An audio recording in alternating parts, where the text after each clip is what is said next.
Final question is, you do the damage assessment, which I think is a very important and very useful exercise.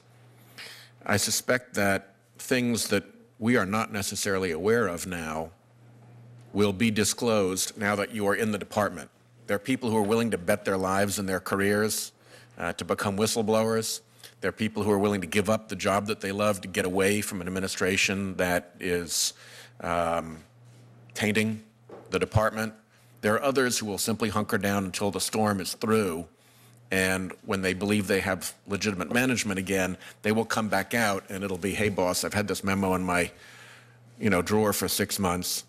I hope that you will set up a process so that people who are doing that know where to go with it, and that you as managers have a repository where those sorts of new disclosures will go so that they can be properly analyzed and reviewed, added to the damage assessment if necessary, and have appropriate action taken. I think if that's just left to the ordinary chain of command, it might get confused, and I hope you'll consider specifying, or that the Attorney General will consider specifying within the department how such disclosures are to be treated. Well, I think that, again, that's a very important and interesting idea that you suggested to me in our private conversation.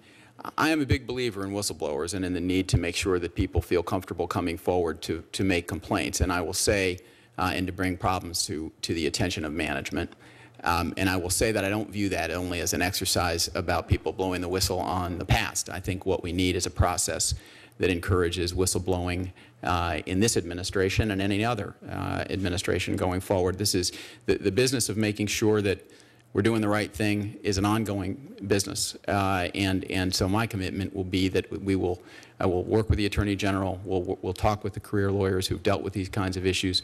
We'll try to fashion an appropriate process that encourages whistleblowers to raise issues that need to be addressed. Thanks, Mr. Ogden.